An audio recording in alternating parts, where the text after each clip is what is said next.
Selamat pagi teman-teman bikers. Ya, ini kami baru bangun dari tidur yang nyenyak di sebuah hotel kecil di pinggiran kota Ruteng. Nah, di belakang kami dan di depan hotel itu sawah. Dan ini ke arah selatan, ke arah Wairebo. Nah, kita lihat pegunungan di sana cukup segar. Baik, inilah episode ke-8.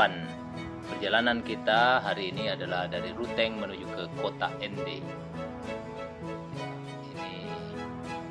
Ya, pemandangan luar biasa ya. Padi yang mulai menguning, ada yang baru ditanam, ada yang juga sudah dipanen. Sejauh mata memandang segar, mata kita menjadi segar melihat pemandangan ini. Di sana ada pebukitan gunung, di belakangnya masih ada lembah, ada kabut awan yang masih ada di bawah pegunungan di belakang sana. Ya, ini kami baru berangkat dari hotel dan menuju singgah dulu sebentar di gereja katedral Keuskupan Ruteng. Nama gerejanya Santa Maria Diangkat ke Surga dan Santo Yosef. Nah, inilah gereja katedral, berarti tempat kedudukan uskup. Jadi setiap keuskupan hanya ada satu katedral tentu ya. Ada satu uskupnya. Setiap keuskupan mempunyai sebuah gereja induk yang disebut gereja katedral. Ini hanya sekedar informasi ringan saja. Keuskupan adalah sebuah provinsi gerejawi. Di Indonesia ada 37 keuskupan. Di dunia ada 5.300 lebih keuskupan. Dan keuskupan Ruteng adalah salah satu dari 5.300 keuskupan tersebut. Ya, ini Kakak Yerdi sebelah kiri. Kita sedikit bergaya silat karena Kakak Yerdi ini juga adalah salah satu dari pelatih THSTM di Ruteng ini. Kalau Kakak Dios ini pelatih di Semarang. Nah, Kakak Yerdi ini sedang mengantarkan kami untuk tur sekilas di sekitar halaman Katedral Ruteng, menceritakan sedikit sejarah, historis, dan beberapa tempat yang punya makna tersendiri. Tak lupa kami singgah di Taman Doa Bunda Maria. Kita mau berdoa bersama Bunda Maria. Mohon kekuatan Tuhan, keselamatan, perlindungan dalam perjalanan menuju ke kota Larantuka. Kami sekarang sudah siap-siap dan motor sudah siap di tempatnya. Oke, kita sudah siap di atas motor. Sebentar lagi Kakak Yerdi akan mengantarkan kami ke batas kota Ruteng. Terima kasih Kakak Yerdi yang sudah menemani kami selama di kota Ruteng ini. Teman-teman, mari kita perhatikan peta ini. Di peta ini kita bisa membaca bahwa kita akan menempuh jarak 256 km, diperkirakan 6 jam 10 menit. Dan jika ditambah dengan waktu berhenti untuk makan siang nanti, kira-kira kita tiba di kota Ende pukul 17. Dan ini adalah rencana perjalanan kita dari Ruteng ke Ende. Ya, kita mulai bergerak keluar dari kota Ruteng dan saat ini sudah berada di luar. Ini waktu menunjukkan pukul 10.45 pagi hari. Ya, menjelang siang ya. Kita lihat bagaimana jalan berliku-liku.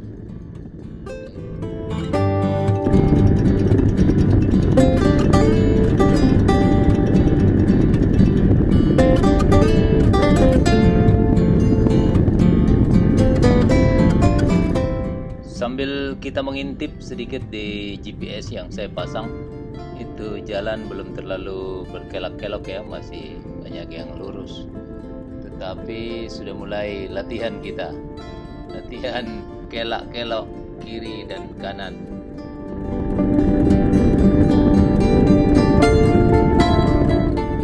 Teman-teman, jam sudah menunjukkan pukul 11 tapi rupanya ada warung ini. Sebaiknya kita makan dulu di sini sebelum nanti kita masuk daerah yang tidak ada warungnya, karena nampaknya sebelum Bajawa ini jalan berkelok-kelok dengan cukup seru, dan kami mau menikmati jalan yang cukup seru itu dengan tidak terpengaruh lagi oleh rasa lapar. Mari kita makan dulu. Wah, semoga ada makanan. Wah, cukup banyak menunya. Ya, kita coba sehingga makan apa yang ada di sini. Mari kita makan.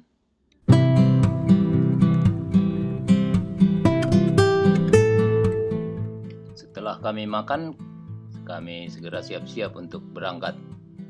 Ya. Oke, sekarang kita sudah siapkan motor dan segera jalan. Nampaknya setelah makan kita sudah siap melahap medan jalan yang berliku-liku di depan kita. Ini pasti asik nih. Mari kita mulai.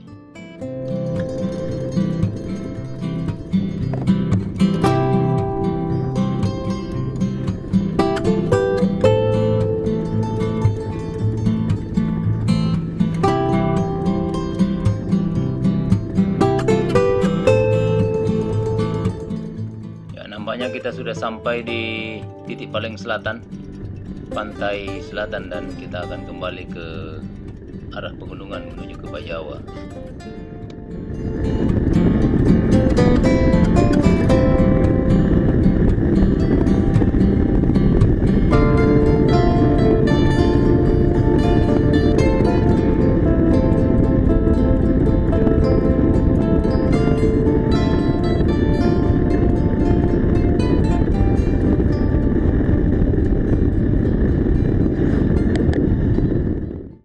Nah, bagaimana kalau agak keluar dari kampung keramaian? Ini adalah screenshot dari gambar peta yang saya ambil separuh saja. Jadi masih sekitar 1,5 jam sebelum Bajawa. Dan Anda bisa lihat bagaimana inilah yang saya sebut dengan varises. Ini seperti urat varises yang tidak menentu. Itu terus berputar kiri kanan, berpadu dengan tanjakan yang agak ekstrim. Jadi topografi cukup berat sehingga jalan harus berputar kiri dan kanan dengan tajam untuk bisa dilalui. Bisa dibayangkan bagaimana dulu jalan ini dikerjakan untuk membuat badan jalannya, ya, luar biasa. Itulah kalau ahli jalan itu membuat jalan benar-benar aman di topografi yang berat.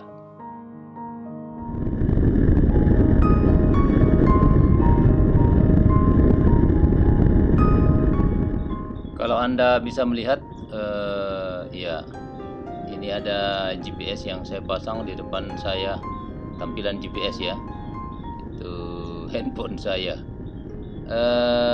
Samar kelihatan bagaimana bentuk jalan yang akan kami lewati di depan.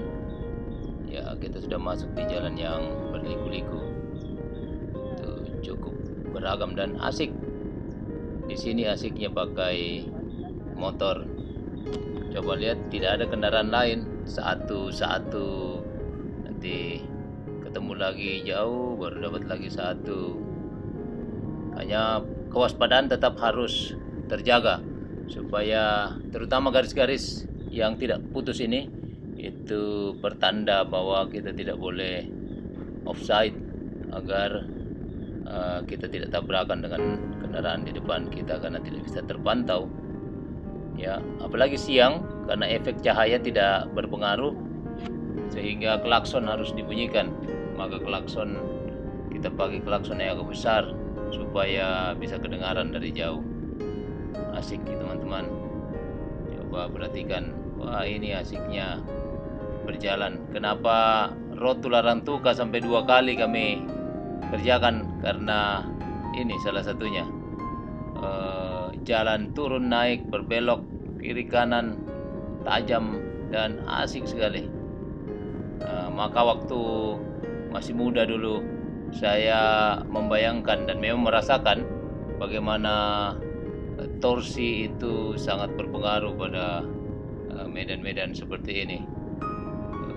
Pemilihan saya untuk merek KTM pada saat itu memang karena saya membayangkan asiknya berkendara di sini. Tapi ternyata setelah saya cukup berumur, saya menggunakan 150 cc saja ini sudah mantap. Tentu dengan pengaturan-pengaturan ya, ada sedikit tambahan dukungan pengapian dan sebagainya. Asik sekali, saudara. Coba bayangkan, berputar dia, set, nggak boleh offside. Kalau kita offside, kita jatuh bodoh-bodoh. Itu. Oke, baik. Mari kita nikmati.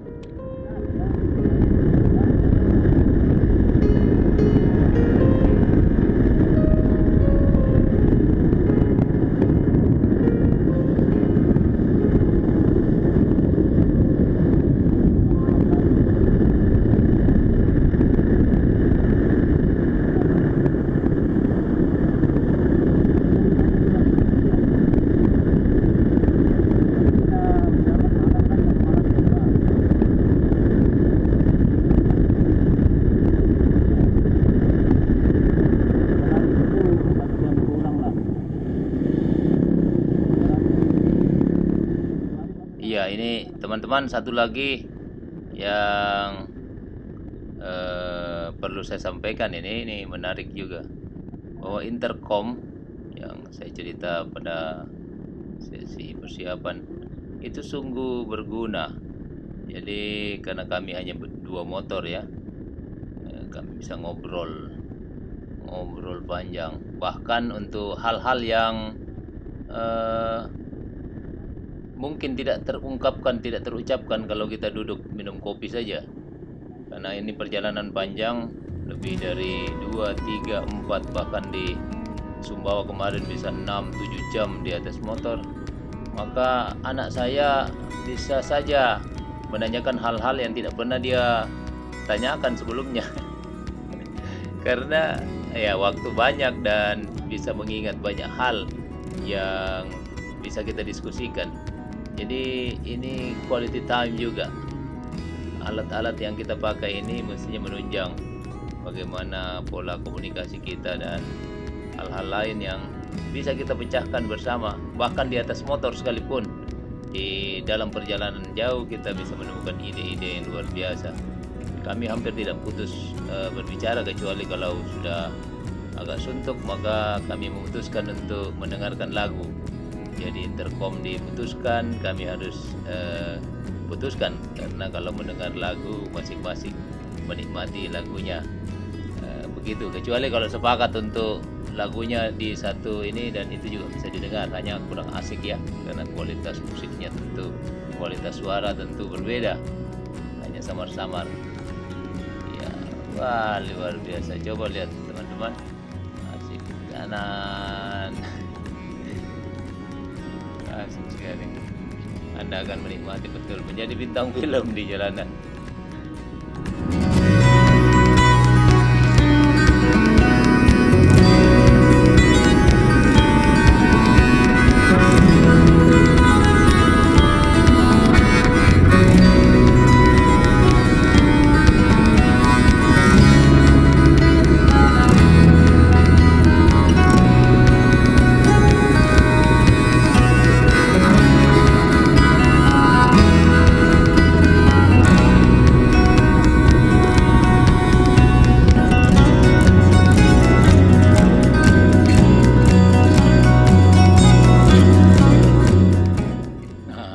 Ini agak jelas ya, coba perhatikan di GPS itu, luar biasa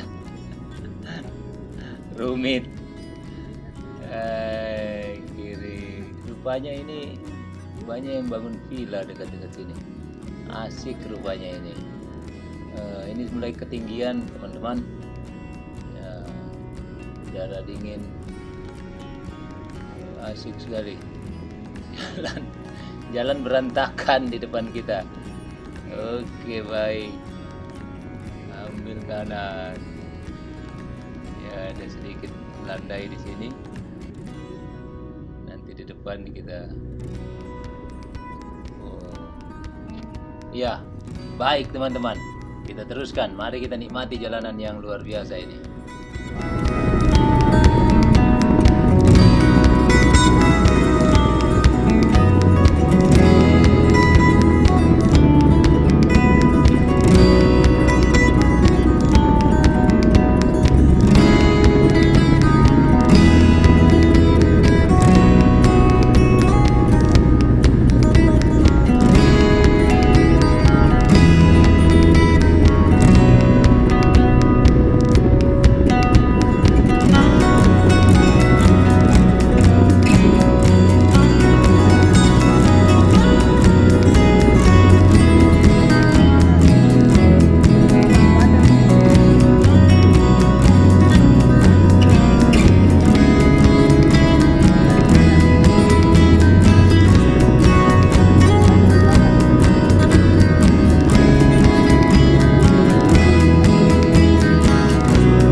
kita sudah mendekati Jawa dan nanti kita lewat saja karena ini sudah menunjukkan pukul 1 lewat ya.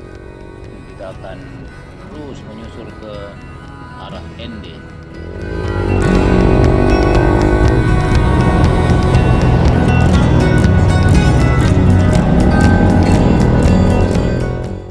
Perjalanan menuju ke Ende kita coba visi dari kamera lain. Ini dari kamera belakang anak saya. Coba, wah luar biasa ya. Jalan mulai besar dan berpadu juga, ada beberapa bagian yang masih harus diperbaiki, tapi sedikit sekali. Ini terus kita nikmati jalan semakin lebar. Mantap. Dia ketinggalan jauh dan baru ketemu nih. Itu saya di depan ya, dia agak jauh di belakang. Kita nanti akan ke kota Ende dan begitu tiba tadi saya mendapatkan kontak dan komunikasi dengan teman saya. Kebetulan beliau adalah Direktur Utama Radio Republik Indonesia dan rencananya saya akan mengambil beberapa foto di stasiun RRI Kota Ende tersebut untuk saya kirimkan ke beliau.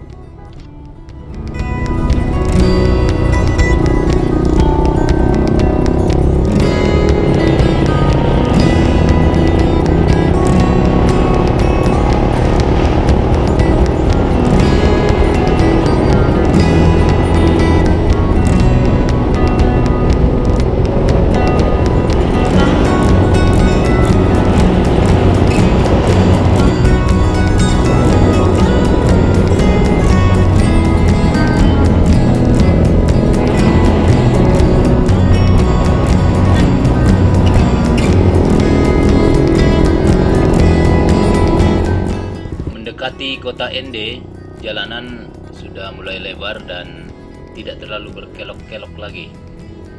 Ini semakin asik karena lebih leluasa membawa kendaraan.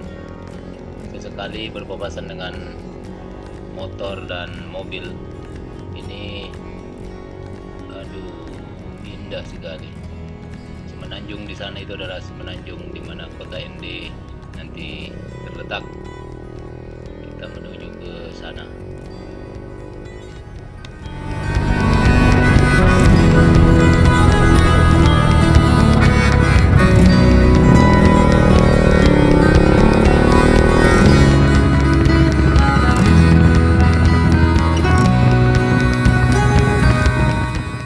Ini adalah kamera iPad. Nah, istri saya juga mencoba mengambil suasana ya, gambar suasana ini dengan iPad-nya. Lumayan cukup bagus. Hanya suara angin tentu karena dia menghadang angin ya. Jadi cukup keras. Ini dia suasana mendekati kota Ende.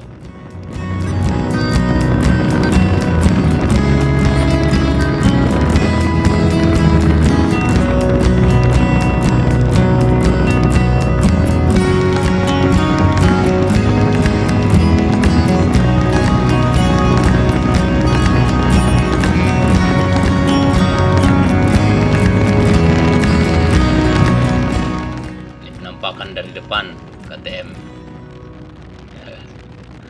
Ini dia anak saya di belakang.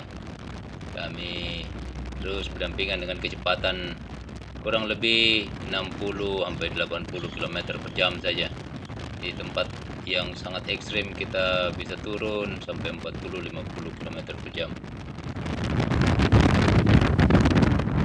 Ini dia pantai yang menuju ke kota Ende ya, dari gambar yang diambil pakai iPad. Suasananya nyaman sekali. Sore hari ini ya, laut cukup tenang. Ini pantai selatan. Kalau kita tarik garis lurus ke bawah, persis di bawah titik ini ada pulau kecil nama Pulau Sawu. Di sebelah kirinya ada Pulau Pulau Sumba, dan sebelah kanannya ada Pulau Timor. Nah, kalau diteruskan lagi ke bawah, kita akan dapatkan daratan benua Australia. Ada kota Derby, ada kota Broome, dan sebagainya. Itu dia, inilah NTT.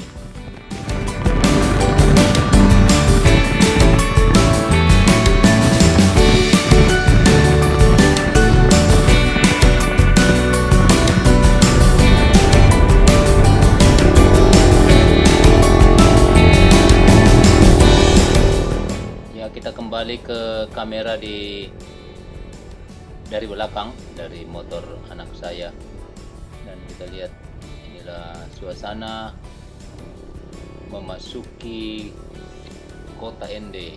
Sudah mulai ramai ya. Ini coba agak terhambat. Kita langsung saja menuju pintu gerbang Kabupaten Ende. Suasana sore hari.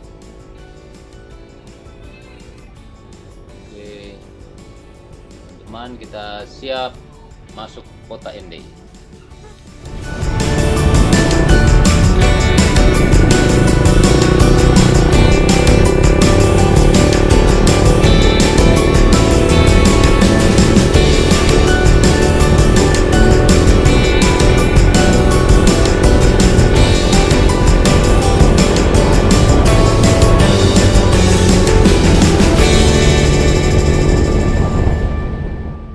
Sebentar lagi kita masuk kota Ende, dan hal pertama yang kami ingat adalah menuju ke RRI Stasiun Ende.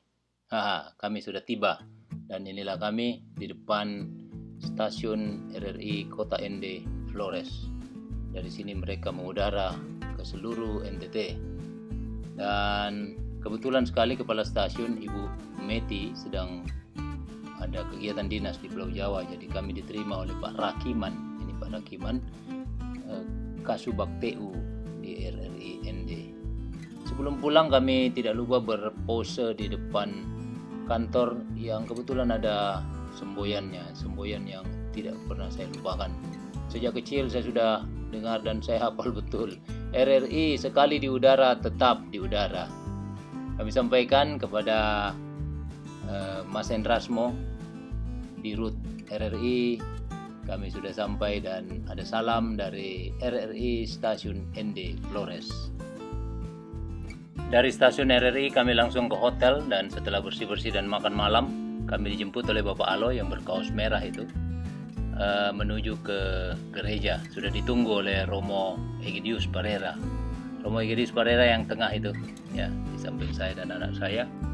Kami berbincang banyak, diskusi tentang keindahan kota Ende dan apa saja yang bisa kita lihat. Besok pagi Romo Egi berjanji mengantarkan kami untuk tur kota Ende. Banyak cerita tentang kota Ende ini, kota kelahiran Pancasila. Ya, nanti kita diantar ke tempat-tempat khusus. Baik teman-teman, sebentar lagi kami akan beristirahat. Selamat malam, sampai jumpa di episode ke-9.